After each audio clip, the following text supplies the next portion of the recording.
In a previous video, we talked about the top 5 Motor Trend cars of the year that Motor Trend selected that they likely wished that they had back. And the list included such wonderful vehicles as the Chevrolet Citation from 1980, the 1976 Dodge Aspen and Plymouth Volare, as well as the 1971 Chevrolet Vega. Those were the top 3. And of course, those were included because each of them had some significant engineering issues, or 2 of them were the most recalled cars ever to date. In any case, this time we're going to flip the script and we're going to take a look at what were the top 5 really excellent vehicles that were selected by Motor Trend as Car of the Year. Now, the Car of the Year award started in 1949 when the Motor Trend publication began, and it's still continuing, and it's split in between Import Car of the Year and Car of the Year for a period of time. But we're going to focus on the domestic vehicles and which ones were really the best cars of the year. Let's start with number 5. And at number 5, we have the 1958 Ford Thunderbird. The 1958 Ford Thunderbird was actually the first vehicle on Motor Trend's list to be an individual car that was nominated for Car of the Year. Now, it sounds strange, but actually when Motor Trend began its Car of the Year award, it really used to hand out the award to an entire car division like Cadillac Motor Car Company or Pontiac as an example. But for 1958, Motor Trend specifically selected the 1958 Ford Thunderbird and not any other model in the Ford lineup. And I don't think that there could have been a more perfect choice. The 1955 to 57 Thunderbird was a good-looking vehicle, but it wasn't quite the sales success that Ford had hoped. And when 1958 rolled around, Ford decided to enlarge the Thunderbird and make it a 4-place car. And from that point on, the Thunderbird just soared in popularity. Moreover, not only did the 58 Thunderbird increase in popularity, there were many, many copycats that came after it. The 58 Thunderbird, in fact, I would say, introduced the personal luxury coupe craze to all of the domestic automakers. And after that, you have copycats like the 1963 Buick Riviera, as an example, that was General Motors' copycat of the 58 Ford Thunderbird, although with very different styling. And then, of course, over at General Motors, the Riviera really spawned a number of copycats of its own, like the 1966 Oldsmobile Toronado. So the Ford Thunderbird from 1958 not only spawned some copycats related to that vehicle, but the copycats spawned copycats. So it was a very important vehicle for 1958. In fact, the car was so important and so successful that it sold almost 4 times the amount of vehicles per year as the previous generation Thunderbird. And the Squarebird, as it was known, ran from 1958 through 1960. It got some different little changes over the course of the years. The best way to tell what year you have is by the grille texture. The 58 you can see here. The 59 is a little bit different and more refined with the linear shape. And then the 1960 is not necessarily my favorite with this kind of cross-hatching in the grille area. But overall, the Squarebird was really a great car. It started out being powered by the FE 352 cubic inch V8. The 1959 model had the 430 cubic inch MEL as an option. And I would say that would have been my choice. I really like the 59. I think it's a great mix of the grille as well as that MEL V8 under hood. Well, at least if you got the optional engine, that is, the 352 cubic inch V8 was still standard in 1959 as well as 1960, and the MEL became optional.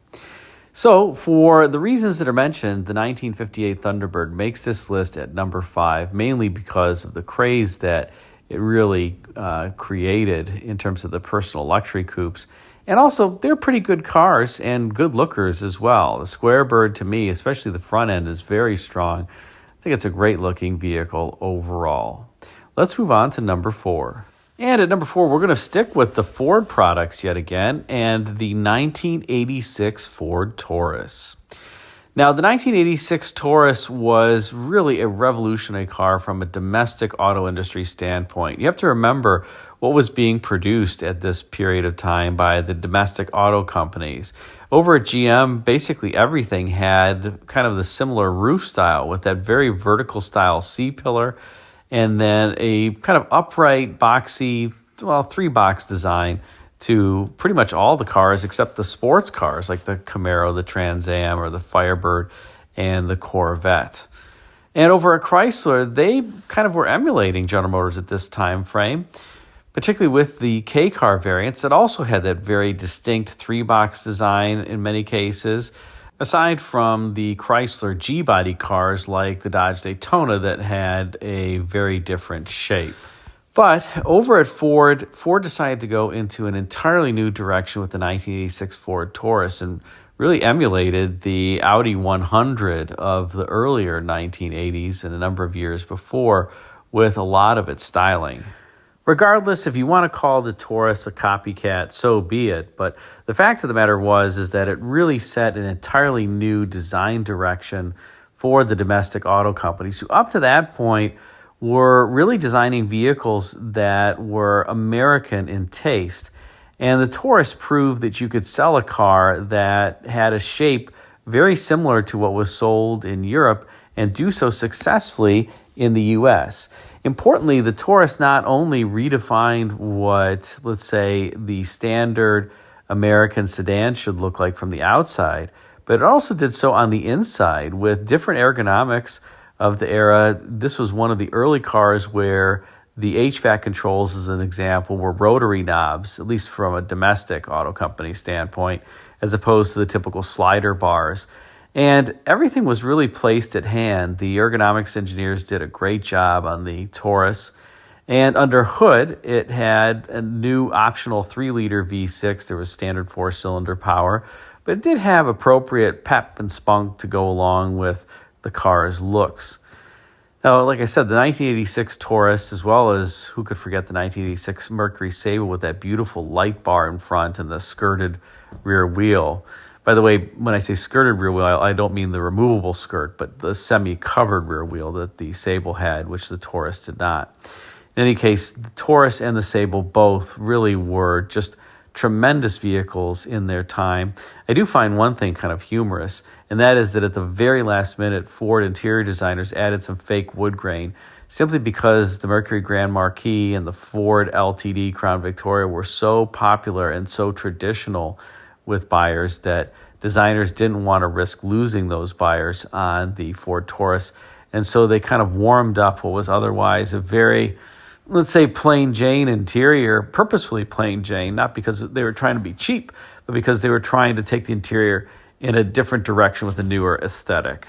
And I must say, a very successful aesthetic at that. Let's move on now to number 3. And at number 3, we have the 1977 Chevrolet Caprice. Now, the 1977 Chevrolet Caprice was really a transformative vehicle, again, in many ways, kind of similar to the Taurus and what it would be many years later. You see, up until this point, cars were getting larger and larger and larger, so large, in fact, that some buyers were complaining that they wouldn't fit in their garage. And for 1977, Chevrolet thought, well, let's try something different and downsize our full-size vehicle, which, by the way, all the General Motors divisions did and all followed suit for 1977. Now, not all companies did this. Chrysler and Ford didn't downsize till a few years later. In fact, Henry Ford II kind of famously remarked that he was not going to downsize the cars until Ford was really forced into it when they saw the popularity of the newly downsized GM vehicles and how they had taken off in the marketplace.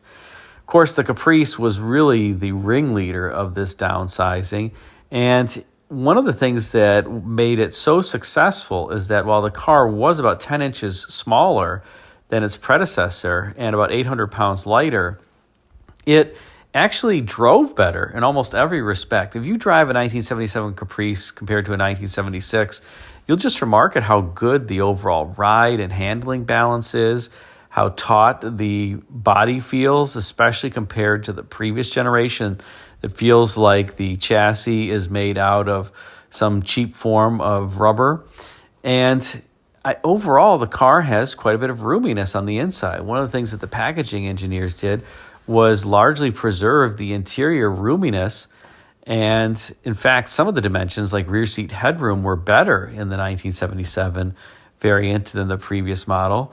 And it also still had a big trunk And you could get a, let's say, reasonably powerful engine under hood, a Chevrolet 350, and get good mileage too, especially compared to the previous generation car.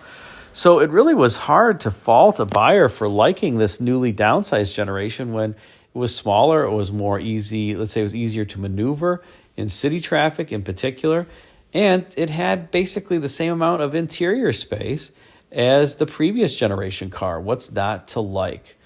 And in fact, the 77 Caprice would last all the way in through the early 1990s, and the Cadillac variant would as well. It would last all the way through to 1992.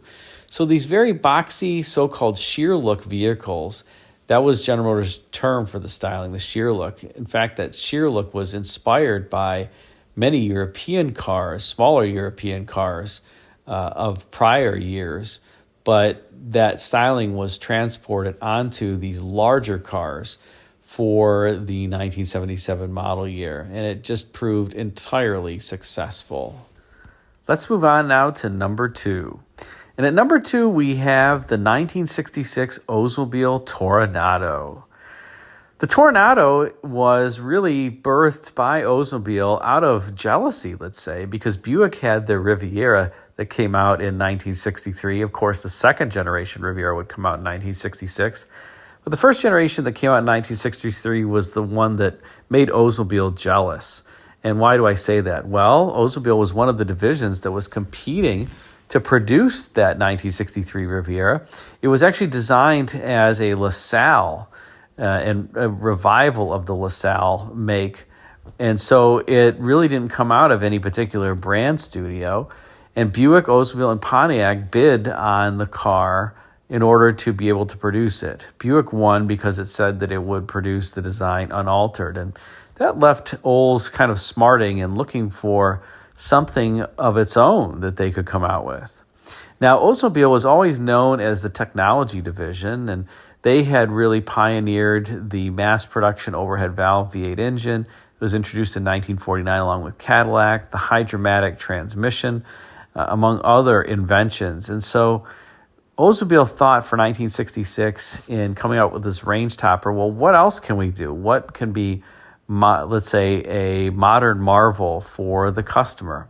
And what they settled on for the Toronado was front-wheel drive. Now, front-wheel drive back at this point was very rare. The Toronado was the first General Motors front-wheel drive car ever produced. It was not the first domestic or foreign front-wheel drive car ever produced. There were Citroens as well as Cords as an example that were front-wheel drive many years before the 1966 Toronado, decades in fact, many decades. But the 66 Toronado just did it all with such beauty and such elegance. It not only was a pioneering car in terms of that drivetrain, which, by the way, was so robust that it was used in GMC motorhomes from 1973 to 1977, virtually unaltered. But the Toronado was also a seminal design when it came to the exterior. And that, let's say, design with the very large fender flares and the line and the firm crease that runs down the entire length of the body side that hops over the wheels, let's say, that was something that was introduced for the first time on that car. And many cars have since copied it. Few have been able to execute it as well. On top of it, the Toronado, aside from the wheel arches, just looks like an awesome car with these blade-like fenders up front you could never do because of pedestrian impact standards today. And you have a vertical bladed fender and then beautifully transitioning back to kind of this canted inward sloping C-pillar out back. That must have been a very challenging modeling exercise for the clay modelers at the time. But the Toronado was technologically innovative. It was innovative from a design standpoint, and it had a great engine under hood. You, in that first year, could get a 385 gross horsepower, 425 cubic inch V8. There was an Oldsmobile V8, and the 385 horsepower variant was only available in the Toronado. At least you got a cool dual snorkel air cleaner under hood as well. And of course, that V8 was powering a turbohydromatic 425 transmission. That was the designation for the front-wheel drive transmission that was effectively a turbohydromatic 400 that was cut after the torque converter. You'd have a Morse high-volt chain that would spin the torque converter would spin a Morse high-volt chain, which would then, let's say, power the rest of the transmission. It worked beautifully. Many people were worried, including engineers, about the durability of that high-volt chain. I've never heard of one failing. I think it's one of the strongest parts of the entire transmission. So the 66 Tornado really belongs at the top of the list for those reasons, and that's why it's number 2. Now let's move on to number 1. And if you're a fan of the channel, this shouldn't be a surprise. My number 1 choice for car of the year across all of Motor Trend car of the years is the 1965 Pontiac lineup. Now, the viewer of my channel will know that I certainly own a number of 1965 Pontiacs. I have a 65 Bonneville Coupe. I have a 65 Bonneville four-door hardtop. I passed on a Bonneville Safari wagon in 1965 with 20,000 miles that I shouldn't have passed on, that I think the Volo Car Museum took and then sold for like $60,000 after I probably could have bought it for $25,000. Oh well, sometimes you just can't buy all of them. This is the actual car, this photo, by the way, of the car that I passed. In any case, the 65 Pontiacs just did everything well. The exterior styling with that look of leaping forward and the cutouts around the headlamps, the beautiful nacelles around the headlamps, that Pontiac arrowhead hood, the W-shaped rear, the interiors with real walnut wood trim, that is real walnut veneer, with the tri-gauges in the middle that are facing the driver, and the extremely excellent interior materials that were employed during this time frame. The engines under hood, whether it was just a standard 389 two-barrel V8 that made 290 horsepower in premium fuel form, 256 horsepower in regular fuel form, the four-barrel 389 making 325 or 333 gross horsepower, the 421s making from 338 horsepower to 376 horsepower, backed by the turbo-hydromatic transmissions or 3 or 4-speed manual transmissions. Oh my goodness, the Pontiac vehicles of this era were just perfection. I guess not all were backed by the turbo-hydromatic. If you got a Tempest, you had a 2-speed automatic transmission. But even the Tempest had a 326 cubic inch Pontiac V8 that was just a little gem in that Tempest. And of course there was the GTO. But these cars of the 1965 Pontiacs were just perfect in every way. They looked great. The interiors were perfect. The engines and transmissions and drivetrains were excellent. It's just, I can't imagine test driving one of the local dealer and saying, nope, I don't want to go away with that particular car. It's just too smooth for me, too quiet, too great of a ride. Yeah, so the 1965 Pontiacs for me are really the pinnacle. And that's why I think that they are the top of the list for Motor Trend in terms of the car of the year selection. What do you think? Did I miss something? What do you think of the ones that I picked? Put a comment in the comment section and let me know. Thanks again for watching.